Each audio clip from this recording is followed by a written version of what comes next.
ரொம்ப சாட்சி தேவன் சொல்றேன். கர்த்தர் வந்து இந்த நாளில வந்து நான் வந்து நிறைய ரொம்ப ப்ரிஃபர் எல்லாம் பண்ணல. எனக்கு தெரிஞ்சது சொல்றேன். எளிமை. அப்ப வந்து எளிமையாளர்கள் பத்தி ஆண்டவர் சொல்லிட்டு அப்ப வந்து நம்ம வந்து எப்படி இருக்கணும்னா, இப்ப நம்ம வந்து சில பேர் வந்து முதல்ல வந்து பணக்காரா இருப்பாங்க. ஆனா சில பேர் வந்து நடுவுல ஆண்டவர் உயர்த்துறப்ப ஆனா நம்ம வந்து ஆண்டவர் உயர்த்துறது வந்து நம்ம பழைய வந்து எப்பவும் மறந்துடாது. அப்போ வந்து சில பேர் என்ன செய்வாங்க, ரொம்ப கொஞ்சம் பணம் எல்லாம் வந்து எல்லாம் பண்ணுவாங்க. ரொம்ப அப்படி இல்லாம நம்ம எந்த நேரத்துல ஆண்டவர் ஃபுல்லாக எப்படி இருக்கோம், ஆண்டவர் ஃபுல்லாக தான் சொல்ல தவிர உலக பிரகாரம் சொல்லுவாங்க. சங்கீதம் 113:7 என்ன சொல்லுவாங்க, அவர் சிறியவனை புழுதியிலிருந்து தூக்கி விடுகிறார், எளியவனை குப்பையிலிருந்து உயர்த்துகிறார். அப்போ ஆண்டவர் நம்முடைய ஆண்டவர் அவர் சிறியவனை புழுதியிலிருந்து தூக்குகிறார், எளியவனை குப்பையிலிருந்து உயர்த்துகிறார்.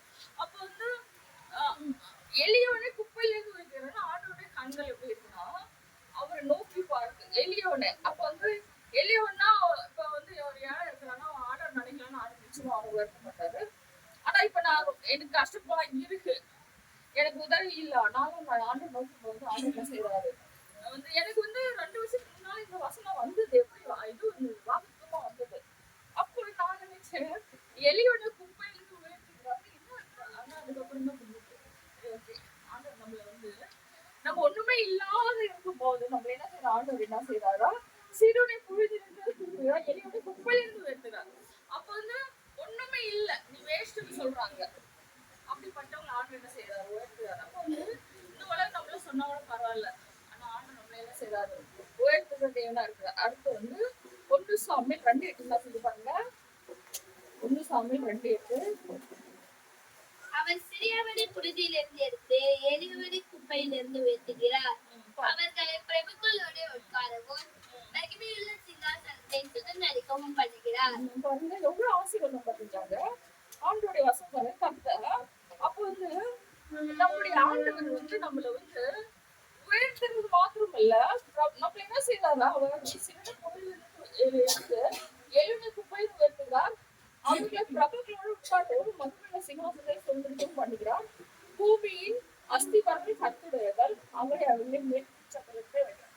அப்ப வந்து உயர்த்துறது மாத்திரம் அல்ல, நம்மள வந்து ஒரு என்ன செய்ய உயர்த்த ஸ்தலத்திலயும் அநேகர் நிறைய அதிகாரி மத்தியில நம்மள என்ன செய்வார் ஆண்டவர், அவங்கள்ட்ட நம்மள உட்கார வைப்பார். அடுத்து வந்து சங்கீதம் 107:41 என்ன சொல்லி பாருங்க. 7:41. எளியவனையோ சிறுமையிலிருந்து எடுத்து உயர்ந்த அடைக்கலத்தில் வைத்து அவன் வம்சங்களை மண்ணியை போலாக்குகிறார். எளியவனை அப்ப வந்து அவங்க வம்சங்களை என்ன செய்யறாரு, மந்தை போலாக்குறாராம். அப்ப வந்து சும்மா தூக்கி விடுகிறாரு. அடுத்து வந்து ராஜாக்களை மத்தியில நம்மள என்ன உட்கார செய்யறாரு, என்ன செய்யறாரு, அந்த ஆசீர்வாதம் நம்மளோட போகல, நம்முடைய சந்ததிகளுக்கு. அப்ப வந்து மந்தையை போலாக்குறார். அவன் வம்சங்களை எப்படி செய்ய மந்தை போலாக்குறார். அப்ப ஆண்டவருக்கு பயந்து நடந்து எளிமை. அப்ப வந்து நம்மளுடைய வாழ்க்கையில வந்து எப்படி இருக்கணும்னா, மேட்டுமை பெருமை எப்பவுமே இருக்கக்கூடாது. அடுத்து வந்து ஆண்டவர் உயர்த்த சொல்லிட்டோம்னா அடுத்து வந்து எளிமை என்ன செய்யறா, நினைக்கிறாரா. சங்கீதம் 40:7. அப்பொழுது நான் இதோ ஒரு புஸ்தக சுருளில் என்னை குறித்து எழுதியிருக்கிறது. 40:7. அப்பொழுது நான் இதோ வருகிறேன், சொல்லி என்னை குறித்து எழுதுகிறேன். 17. நான் சிறுமையில் வடிவமானவன், கர்த்தரோ என் மேல் நினைவாய் இருக்கிறார். தேவரீர் என் துணையும் என்னை விடுவிக்கிறவருமாய் இருக்கிறீர். என் தேவனே தாவதியா தெரியும். இது யார் சொல்லி தாழ்கிறாங்க. அப்போ வந்து இந்த இடத்துல நான் சிறுமை எளிமையான கர்த்தரும் என்மையா இருக்கிறார். தேவனே என் துணையும் என்னை விடுவிக்கிறவருமா இருக்கிறது. என் தேவனே தாமதியாகும். அப்போ வந்து அவரு யார் வந்து தாவீதுக்கு எல்லா பலம் இருந்தது, எல்லா ஆசை எல்லாமே இருந்தது. ஆனாலும் அவர் எப்படி சொல்றாருன்னா, நான் சிறுமை எளிமையாலும் கர்த்தரும் என்மையா இருக்கிறார். அப்ப அந்த ஆண்டவர் மேல நம்ம மேல நினைவா இருக்கும் போதுதான் நம்ம என்ன செய்யறோம், எல்லா இடத்துலயும் நம்மளுக்கு வந்து எந்த இடத்துல நமக்கு இந்த கஷ்டம் வர சொல்ல இல்லைன்னு சொல்லவே இல்லை. எப்ப ஓய்வு மதம் வேணாம் அதுல இருந்து நம்ம என்ன செய்யறாரு, ஆண்டவர் வந்து நம்மள என்ன செய்யறாரு, விடுவிக்கிற வல்லவரா இருக்கிறார். அடுத்து வந்து சங்கீதம் 9:18.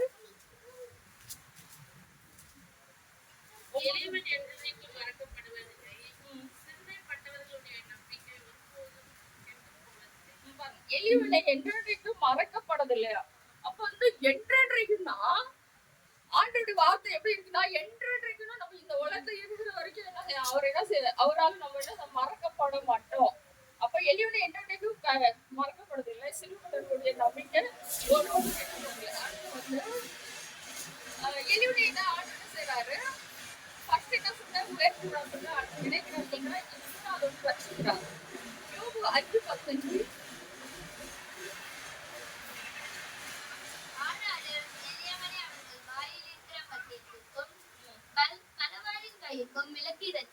பாருங்க. ஆனா எளியவனே அவர்கள் வாயில் இருக்கிற பட்டயத்துக்கும், வாயில் இருக்கிற பட்டயம்னா அவங்க பேசுறாங்க, அவங்க ஒருத்தர் நம்ம விரோதமா பேசுறாங்கன்னா அது ஒரு வாய் பட்டயம். சில பேர் சொல்றாங்க கத்தியே தேவையில்ல, கைய வாயாலே அவங்க என்ன செய்வாங்க, எல்லாம் பண்ணிடுவாங்க. அப்ப வந்து ஆனா எளியவனே அவர்கள் வாயில் பட்டயத்துக்கும் வெள்ளவாயின் கைக்கு விலக்கி வச்சுக்கிறாங்க. அப்ப வந்து வாயின் பட்டயம் அவங்க தார்மாரா பேசுவாங்க, ஏதோ ஒன்று பேசுவாங்க, கெட்ட ஒன்று பேசுவாங்க, இன்னொன்னு. ஆனா நம்ம சில பேர் நிறைய திட்டுவாங்க, பயங்கரமா சபிப்பாங்க. அப்படிப்பட்ட இதுல இருந்து ஆண்டவர் என்ன செய்யறாரு, ஆனாலும் எளியவனே அவர் வாயில் பட்டயத்திற்கும் வெள்ளவாயின் விலக்கி வச்சுக்கிறார். அப்போ நம்மளோட தேவன் எப்படி இருக்கிறாரு, நம்ம ரசிகர்கள் என்ன இருக்கு. அடுத்து வந்து பாருங்க, சங்கீதம் 109:31 என்ன சொல்லுது, 109:31 ஆக்கினைக்குள்ளாக சேர்க்கிறவர்களின் நின்று எளியவனுடைய ஆத்மாவை ரட்சிக்கும்படி அவர் அவன் வலது பாதத்தில் நிற்பார். ஆமென். எங்க நிற்பாரா, ஆக்கினைக்குள்ளாக இருக்கிறவர்கள் என்று எளியவனுடைய ஆத்மாவை ரட்சிக்கும்படி அவர் அவன் வலது பாதத்தில் நிற்பார். அப்ப நம்மளே ஆண்டவர் எப்படி இருக்காரு, நம்முடைய பக்கத்திலே இருக்கிறாங்க. நம்மளுக்கு எங்க நம்மளுக்கு வந்து பயம் இல்ல, ஐயோ ஒரு நிமிஷம் ஆண்டவர் இல்லையே நம்ம என்ன செய்யறோம், அப்படி இல்ல. ஆக்கினைக்குள்ளாக இருக்கிறவர்கள் என்று எளியவனுடைய ஆத்மாவை ரட்சிக்கும்படி அவர் அவன் வளர்ச்சி. அப்ப ஆண்டவர் நம்ம ஆண்டவர் எப்படி இருக்காரு, நம்ம ரட்சிக்கிறதுக்கு எப்படி இருக்காரு, நம்ம வளர்ச்சி பக்கத்துல இருக்கிறாருன்னா என்ன அர்த்தம்னா, ஆனா நம்ம என்ன செய்யணும், எந்நேரம் ஆண்டவர் என்ன செய்யணும், நினைக்கணும், துதிக்கணும். அவரை வந்து சும்மா வந்து ஏனதோட இல்ல, அதிகாலையில அவரு கட்டளை கற்பனை வந்து மறுபடியும் நான் சொல்றேன்னா, அதிகாலை ஜெபத்துக்கு நிறைய வந்து என்ன செய்வோம், பவர் இருக்கு. அப்ப வந்து இப்ப எனக்கு கஷ்டம் இருக்கு வச்சுங்க, அப்ப வந்து நான் வந்து ஜாப் பண்ணாம இருந்தா இதுக்கு பதிலே நிச்சயமா கிடையாது, எனக்கு வந்து விடுதலை இல்ல. அப்ப நான் வந்து அண்ணா என்ன செஞ்சா, அண்ணா ஆளுங்க கொண்டு ஜாப் பண்ணா. அப்ப என்ன செஞ்சா, மனதுல இருக்கிறத ஃபுல்லா ஊத்தி ஜாப் பண்ணா, அவர் இருதயம் வந்து என்ன செஞ்சு, அப்படி இருந்து கஷ்டமா இருந்தாலும் அவ எங்க மனுஷக்கிட்ட போயிலும் சொல்ல, மனுஷன் சொன்னாலும் என்ன செய்வான். ஆனா அவன் என்ன செய்ய ஆலயத்துல, அப்ப நம்முடைய கஷ்டம் இருக்கு, நம்மள வந்து நமக்கு ரொம்ப பாரமா இருக்கு, என்ன வந்து ரொம்ப துச்சமா நினைக்கிறாங்க, என்ன ரொம்ப அசிரியா நினைக்கிறாங்க, என்கிட்ட பணம் இல்லை, நான் ஏழையா இருக்கிறேன்னு நம்மள வந்து ரொம்ப வந்து கேவலமா நினைக்கிறாரு. ஆனா இந்த இடத்துல ஆண்டர் எளிமையானவர்களை ஆண்டர் என்ன செய்யறாரு, ஒரு பொழுதும் துச்சமா நினைக்கல. அவர் என்ன செய்யறாரு, அவங்கள குப்பையில இருந்து உயர்த்துறது என்னன்னா, நம்ம என்ன செய்யணும், நம்ம ஆண்டர் தேடுற நேரத்துல நம்ம கண்டிப்பா தேடணும். நான் தேடாம நான் உலக பிரகாரமா என்ன செஞ்சேன், உட்காந்து தூங்கிட்டு இருந்தேன். அதிகாலை நேரம் செஞ்சுட்டோம், நான் சொல்லியிருக்கேன் 3ல இருந்து 5 மணிக்குள்ள கண்டிப்பா ஜாம் பண்ணணும். அது எது இருந்தாலும் சரி, 3ல இருந்து 5 மணிக்குள்ள நம்ம கண்டிப்பா ஜாம் வந்து அதுக்கு நிச்சயம் வெற்றி. பதில் கிடைக்கல எனக்கு கேளுங்க, ஏன்னா நான் அனுபவிச்சிருக்கேன். வந்து நான் கல்யாணம் ஆனது எல்லாருக்கும் தெரியும், நான் மறுபடியும் யாருடைய எனக்கு என்ன தெரியல, இப்ப ஆவியார் இப்ப இந்த நேரத்துல உணர்வுனால நான் சொல்றேன், வந்து நான் இங்க இருக்கிறேன்னா ஆண்டோட கிருபை தயவு.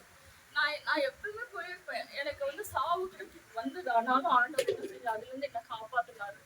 அப்ப வந்து அவருக்கு நம்மள ஒரு நோக்கம் இருக்கு ஆண்டருக்கு. அப்ப நம்ம வந்து இதுதான் வாழ்க்கைன்னு இல்ல, ஆண்டருக்காக உண்மையில வாழணும், அவருக்காக நான் செய்யணும். அப்ப நம்முடைய தடைகளை இருக்கு, தடையில நீக்கப்படுற தேவன். மீகா 2:13 சொல்லுது, தடையில நீக்கப்படுற தேவன் நம்ம முன்பாக சென்று கொண்டிருக்காரு. அப்ப தடையில நீக்கப்படணும் என்ன செய்யணும், நம்ம துதிக்கணும். எரிகோ கோட்டை எப்படி விழுந்தது, அவளுக்கு எரிகோ கோட்டை இருந்தது, அது எப்படி துதினால. அப்ப கண்டிப்பா ஜாப் பண்ணா துதிக்கணும். உலகப்புற நிறைய நம்மளுக்கு கஷ்டம் இருக்கு, எல்லாமே இருக்கு. சில பேருக்கு எரிகோ கோட்டை மாதிரி நிறைய தடைகள் இருக்கு சவுறு. அப்ப அந்த தடை உடைக்கணும், நிச்சயமா நம்மளுக்கு ஆண்டவர் சொல்லிருக்கு, நம்ம சும்மா உட்கார்ந்து ஏனோ தானே என்று இருந்தா நிச்சயமா நம்ம தடையெல்லாம் நிச்சயமா உடையாது. உலகத்துல ஒண்ணுமே கொண்டு போவதில்லை. அப்ப நம்ம இருக்கிற வரைக்கும் ஆண்டருக்காக என்ன செய்யணும், சாட்சியமானோம், நம்முடைய அவருடைய பிரமாண கட்டளை கைக்கொள்ளலாம். அடுத்து வந்து எலியோட விடுவிக்கிறார். சங்கீதம் 72:12 எளியவனையும் உதவியற்ற சிறுமியானவனையும் அவர் விடுவிப்பார். பாருங்க என்ன சொல்றாரு, கூப்பிடுகிற எளியவனே. நான் இப்பதான் என்ன சொன்னேன் உங்களுக்கு, கூப்பிடுறதுன்னா என்ன அர்த்தம், ஜெபம் பண்றதுன்னு அர்த்தம். கூப்பிடுகிற எளியவனே உதவியற்ற சிறுமையான அவர் விடுவிப்பார். அப்போ வந்து நிச்சயமா நம்ம என்ன செய்யணும், இப்போ வந்து நான் பள்ளத்துல விழுந்துட்டேன், விழுந்ததுக்கு அப்புறம் நான் வந்து ஒருத்தரை கூப்பிடாம நான் பள்ளத்துல இருந்தேன், யாராவது காப்பாத்து எப்படி காப்பாத்துவாங்க, அவங்களுக்கு எப்படி தெரியும். அப்ப நான் என்ன செய்யணும், என்னை காப்பாத்துனா என்ன செய்யணும், குரல் கொடுக்கணும். குரல் கொடுத்தாதான் வந்து என்ன தூக்கி விடுவாங்க. நான் வந்து அந்த பள்ளத்துல விழுந்து அப்போ வந்து கூப்பிடுற எளிவிட உதவியற்ற சிறுமையோட அவர் விடுவிப்பார். அப்போ நம்முடைய ஆண்டு எப்படி நம்மள விடுவிக்கிற தேவனா இருக்கார். சங்கீதம் 75. நானோ சிறுமை மெல்மையானவன், தேவனே என்னிடத்தில் தீவிரமாய் வரும், நீரே என் துணையும் என்னை விடுவிக்கிறவருமானவர், கர்த்தாவே தாமதியாதேயும். நானும் சிறுமை எளிமையானவன், தேவனே என்னிடத்தில் தீவிரமாய் வரும், நீரே என் துணையும் என்னை விடுவிக்குமானவர், கர்த்தாவே தாமதியாதேயும். அப்போ வந்து சில ஜபக்கள் என்ன செய்யணும், ஆண்டவர் நோக்கி நம்ம செய்யணும். கண்டிப்பா என்ன செய்யணும், நம்ம வந்து செய்யணும். நம்ம வந்து நம்ம ஆண்டவர் வந்து கூப்பிடாம, ஆண்டவர் வந்து நிறைய பேருக்கு அப்படித்தான் என்ன, ஏன் அவருதான் மேல இருக்காரு, நம்மளை பார்க்காம இருக்காரு, பாக்குறாரு, நம்ம கூப்பிடணும். கூப்பிட்டு நான் வந்து பதில் கொடுப்பேன்னு சொல்றாரு. அடுத்து வந்து சங்கீதம் 82:4 என்ன சொல்லி பாருங்க. 82:4. பலவீனனையும் எளியவனையும் விடுவித்து துன்மார்க்கரின் கையில் அவர்களை தப்புவியுங்கள். பலவீனனையும் எளியவனையும் விடுவித்து துன்மார்க்கரின் கைக்கு அவர்கள் தப்புவீங்கள். யாரு தப்புவீங்கன்னா ஆண்டோட பிள்ளைங்களை. அப்போ அந்த நம்ம நினைக்கூடாது, ஐயோ எனக்கு யாருமே இல்லையே, நான் பலவீனா இருக்கேன், சரீரத்தை ஒரு பலம் இல்லையே, எனக்கு யாரும் உதவி செய்யறதுக்கு யாரும் இல்லையே, அப்ப நான் வந்து இதா இருக்கேன். அப்படி இல்லை, நம்மளுக்கு ஆண்டவர் இருக்காரு, நம்மளுக்கு எல்லாத்துலயும் ஆண்டவர் உதவி செய்வாரு.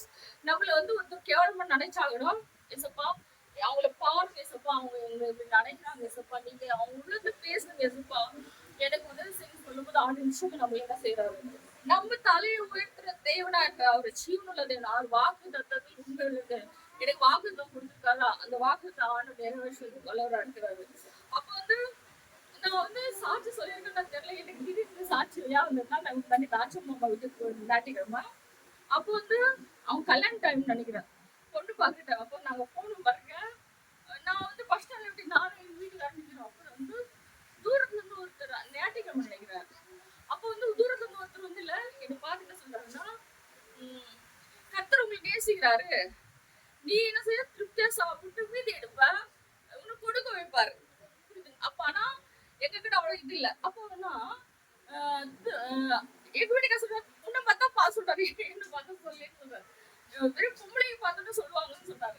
நான் சொன்னேன் அப்படிலாம் இல்ல, அவருக்கு ஏதோ ஆர்டர் காமிச்சு, அவரு வந்து அப்போ டிரை சூடர் பண்ணி இருக்கிற தேவ மனுஷன். அப்ப என்ன சொன்னாரு, நீ என்ன செய்யலாம் மீதி எடுப்பண்ணு, அப்போ வந்து பிறருக்கு கொடுக்க வைப்பாரு ஆண்டவர். ஆனா நிச்சயம் உண்மையில சொல்றேங்க, நிறைய எங்களுக்கு வருமானம் இல்ல, ஆனாலும் என்னால முடிஞ்சதுக்கு நான் நிறைய பேருக்கு எங்க நாத்தார் சொல்றேன், அவங்களுக்கு வருமானம் இல்லை, ஆனாலும் எங்களுக்கு கொடுக்க வைக்கிறாரு. அப்ப வந்து ஆண்டவர் என்ன செய்யறாரு, அவர் வாக்குத்தத்தத்தில் அவருக்கு செய்ய எனக்கு வந்து செய்யறாரு அவர். அப்ப ஆனாலும் இப்ப எங்க வீட்டுல கிட்ட என்ன செய்வோம், பணங்களை அங்கிருந்து வைப்பேன், வேலை இல்லாத நேரத்துல எடுத்து என்ன செய்வேன் கொடுப்பேன் எங்க வீட்டுக்காருக்கு. அப்போ நம்முடைய தேவன் வந்து நம்மள என்ன செய்யறாரு, நினைக்கிறாரு, நம்ம ஞானத்தை கொடுக்குறாரு. அப்படி ஞானமா வச்சுக்கணும். நானும் சில தாமதமா ரொம்ப இருக்குன்னு அகடாம பகடாமனு வந்து செய்ய மாட்டேன். அப்போ வந்து நம்ம வந்து ஆர்டர் செய்வாரு, நம்மள வந்து திருப்தி ஆகி நடத்தி நம்ம தேவையில்ல சந்திப்பாரு, நம்மள வந்து மீதி எடுக்க வைப்பாரு, பிறருக்கு கொடுக்க வைப்பாரு. அதான் சொன்னாரு. அப்போ வந்து அதுக்கப்புறம் வந்து உண்மையில ஆர்டர் நடத்தினாரு. அந்த மாதிரி முதல்ல பணம் எல்லாம் ரொம்ப இருக்காது, ஆனா நடத்தினார் ஆண்டவர். அதுக்கப்புறம் பாருங்க, எலியுடனே தப்பி வைக்கிறாரு. எரேமியா 20:13. 20:13 எரேமியா.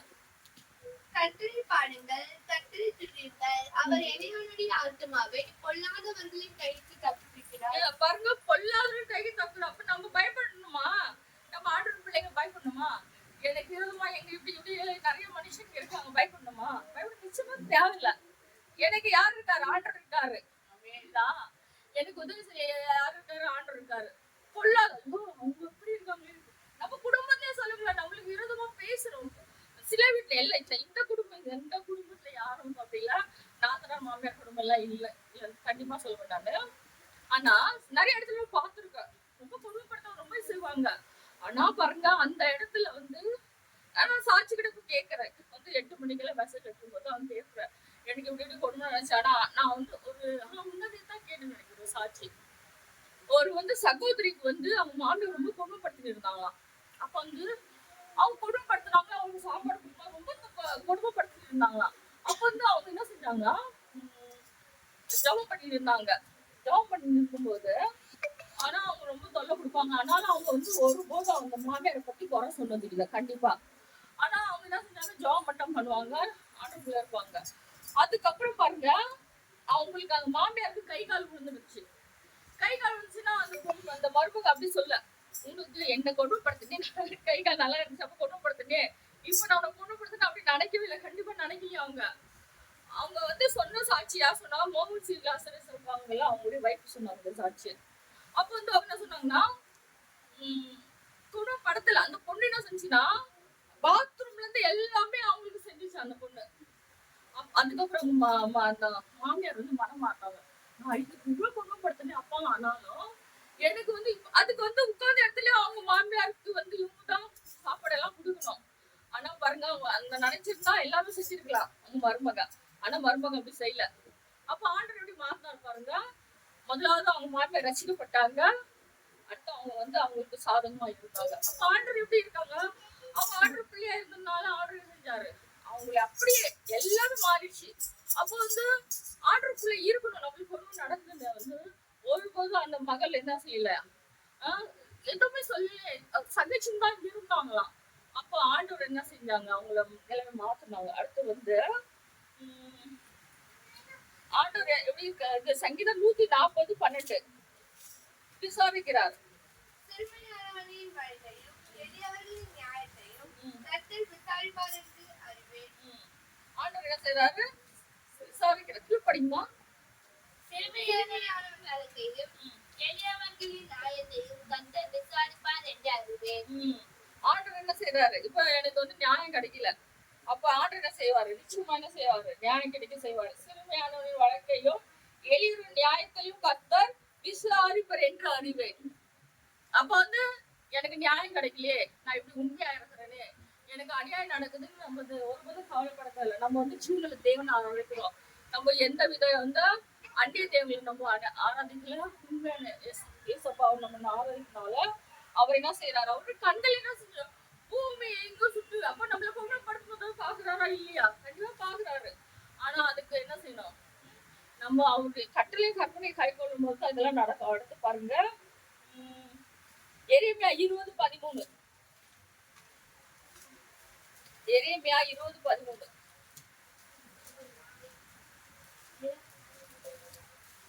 கர்த்தரை பாடுங்கள் கர்த்தரை துதிங்கள் அவர் எளியவனுடைய ஆத்துமாவை பொல்லாதவர்களின் கைக்கு தப்பி வைக்கிறார். சரி பரவாயில்ல ஆனா என்ன செய்யறாரு தப்பி இருக்கிறவரா இருக்கிறாரு அப்புறம் வந்து அவர்தான் கர்த்தர் தாம இந்த வேதம் ஆசிரியத்துக்கு பாருங்க நம்ம வந்து கர்த்தருடைய இந்த என்ன செய்யணும் கேட்டதுக்கு மாதிரி நடக்கணும் அவரு என்ன நம்மள விசாரிப்பு தேவனா இருக்கிறாரு நம்மள என்ன செய்யறாரு தப்பிக்கிற தேவனா இருக்கிறாரு நம்ம பாதுகாக்கிற தேவனா இருக்கிறாரு அப்ப வந்து ஐயோ நான் எதுவுமே இல்லை எனக்கு யாருமே இல்லைன்னு அவன் ஒருபோதும் நம்ம பயப்பட தேவையில்ல கர்த்தர் என்ன இந்த வசனத்துல நடத்துவாராக